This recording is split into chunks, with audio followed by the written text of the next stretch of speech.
Hey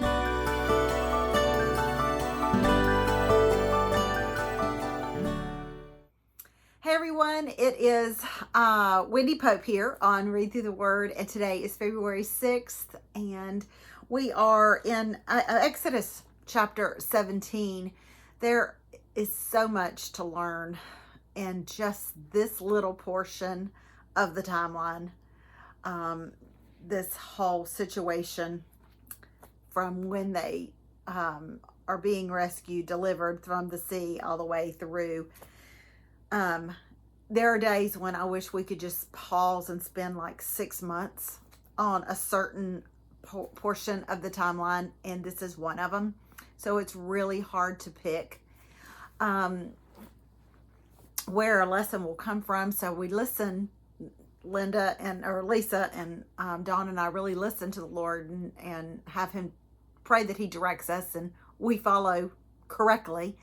And I think that's where we are today. Well, I feel confident that we are there today at the thought of the will of God. It's a question that many of us ask numerous times.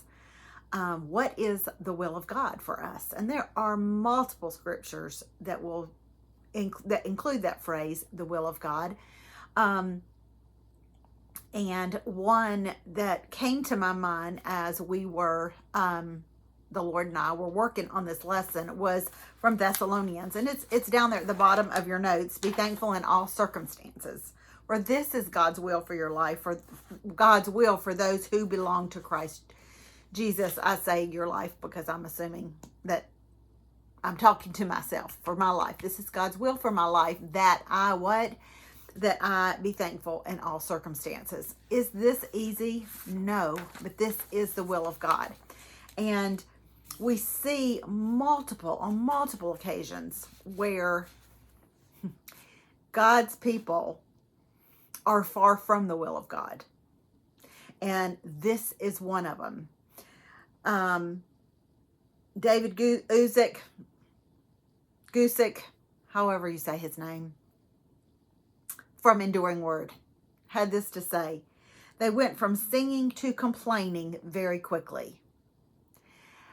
And that was a convicting statement for me, because I do that.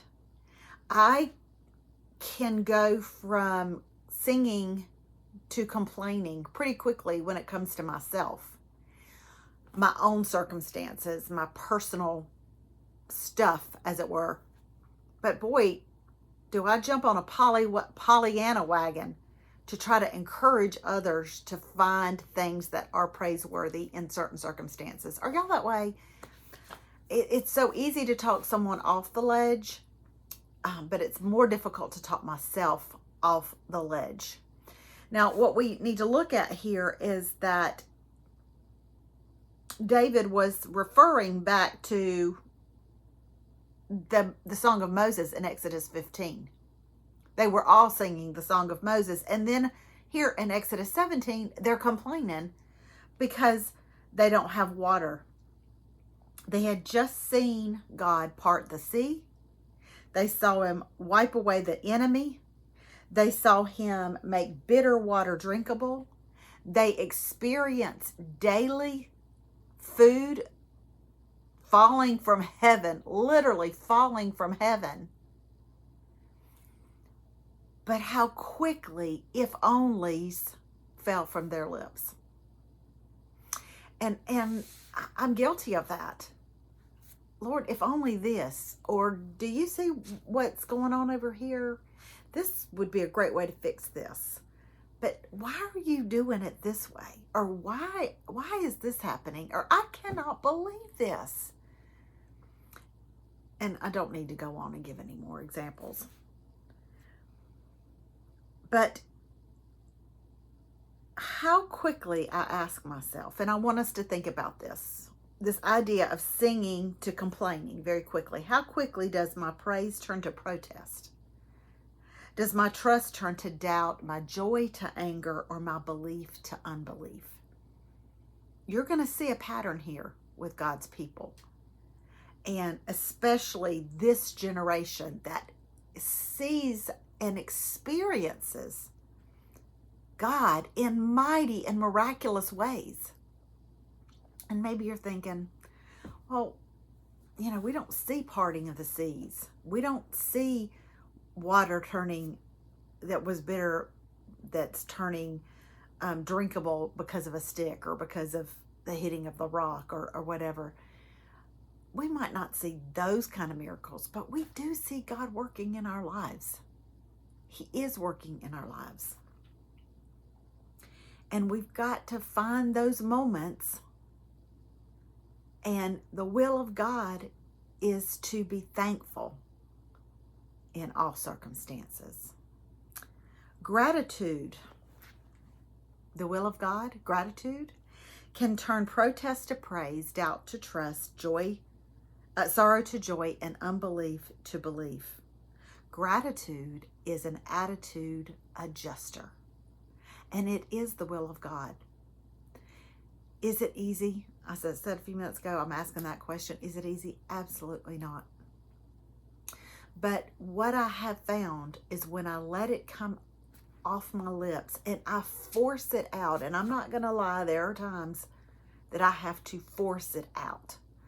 But when I force it out, it doesn't have an opportunity to grow a root.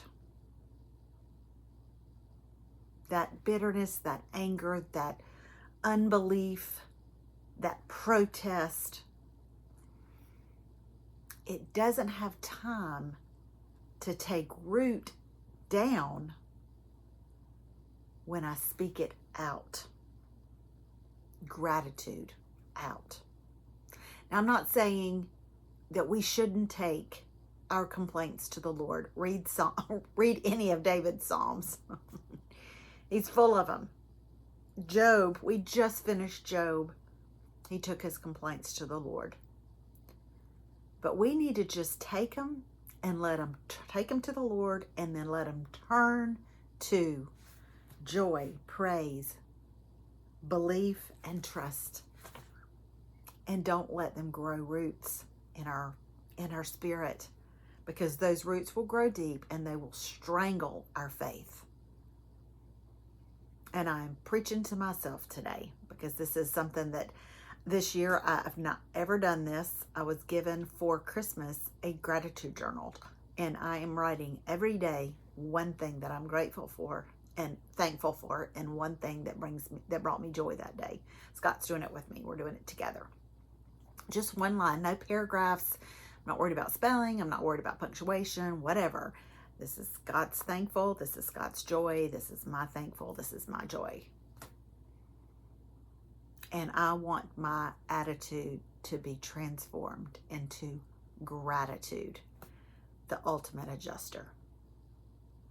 Take care. I'll see you next time on Read Through the Word.